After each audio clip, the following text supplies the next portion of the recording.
کیا آپ نے کبھی سوچا ہے وہ مخلوق جو اللہ کے سامنے سجدہ کرتی تھی، جسے آگ سے پیدا کیا گیا تھا، جسے علم بھی حاصل تھا، وہ آخر کیوں نافرمانی پر اتر آیا؟ اس کے پاس سب کچھ تھا، پھر وہ کون سی چیز تھی جس نے اسے راہ راستے ہٹا دیا؟ آج کی اس ویڈیو میں قرآن و حدیث کی روشنی میں اسی راز سے پردہ اٹھائیں گے۔ سب سے پہلی بات تو قرآن پاک ہمیں بتاتا ہے کہ شیطان، جسے ابلیس کہا جاتا ہے، در حقیقت جنات میں سے تھا۔ سورہ الکہف آیت نمبر 50 میں اللہ تعالیٰ فرماتے ہیں، اور جب ہم نے فرشتوں سے کہا کہ آدم کو سجدہ کرو تو ان سب نے سجدہ کیا سوائے ابلیس کے، وہ جنات میں سے تھا، پس اس نے اپنے رب کے حکم کی نافرمانی کی۔ یہاں ایک اہم نکتہ سامنے آتا ہے۔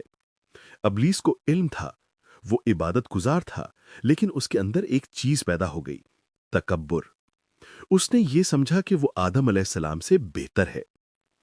سورہ الاعراف آیت نمبر 12 میں اللہ تعالیٰ ابلیس کے اس تکبر کو یوں بیان فرماتے ہیں۔ اللہ نے فرمایا، تجھے کس چیز نے اس بات سے روکا کہ تو سجدہ کرے جبکہ میں نے تجھے حکم دیا؟ اس نے کہا، میں اس سے بہتر ہوں، تو نے مجھے آگ سے پیدا کیا ہے اور اسے مٹی سے بنایا ہے۔ دیکھیے، علم ہونا اور عمل کرنا دو الگ چیزیں ہیں۔ ابلیس جانتا تھا کہ اللہ اس کا خالق ہے، وہ جانتا تھا کہ نافرمانی کا انجام کیا ہوگا، لیکن اس کا تکبر اور میں بہتر ہوں کا زہریلا خیال اس کی عقل پر حاوی ہو گیا۔ یہی وہ بنیادی وجہ تھی جس نے اسے نافرمان بنا دیا۔ اس نافرمانی پر اللہ تعالیٰ نے اسے جنت سے نکال باہر کیا۔ لیکن پھر ابلیس نے کیا کیا؟ اس نے صرف نافرمانی ہی نہیں کی، بلکہ اللہ کے سامنے سرکشی کا اعلان کر دیا۔ سورہ الحجر آیت نمبر 36 سے 39 میں ابلیس کی بات قرآن میں موجود ہے۔ ابلیس بولا، اے میرے رب، پھر مجھے قیامت کے دن تک کے لیے مہلت دے۔ فرمایا، پس تو مہلت پانے والوں میں سے ہے، مقررہ وقت کے دن تک۔ اس نے کہا، اے میرے رب، جیسے تو نے مجھے گمراہ کیا ہے، میں بھی زمین میں ان کے لیے گناہ خوشنما بنا دوں گا اور ان سب کو ضرور گمراہ کروں گا۔ یہاں ایک اور اہم سبق ملتا ہے۔ ابلیس نے اپنی گمراہی کی ذمہ داری خود اپنے تکبر پر نہیں بلکہ اللہ پر ڈالنے کی کوشش کی۔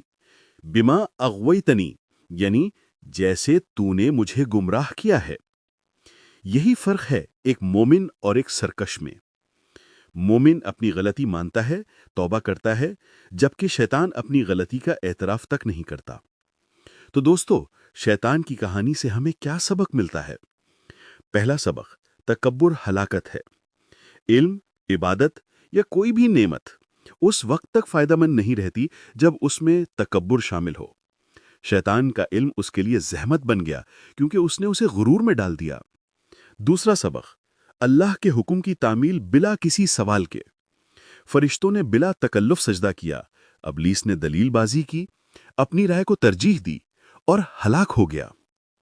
تیسرا سبق، ہمیشہ اپنی غلطیوں کا اعتراف کریں، انہیں کسی اور پر مت تھوپیں۔ یہ کہانی صرف ماضی کی ایک داستان نہیں بلکہ ہمارے اپنے اندر کے شیطان یعنی تکبر اور غرور سے جنگ کا پیغام ہے۔ ہمیشہ یاد رکھیں، اللہ کے نزدیک سب سے معزز وہ ہے جو تقوی والا ہے، نہ کہ وہ جو اپنی ذات، علم یا نعمتوں پر غرور کرے۔ بے شک اللہ کسی ایسے شخص کو پسند نہیں کرتا جو متکبر اور فخر کرنے والا ہو۔ اگر آپ کو یہ ویڈیو مفید لگی ہو تو اسے ضرور شیئر کریں تاکہ دوسرے بھی اس اہم سبق سے مستفید ہو سکیں۔ اللہ حافظ۔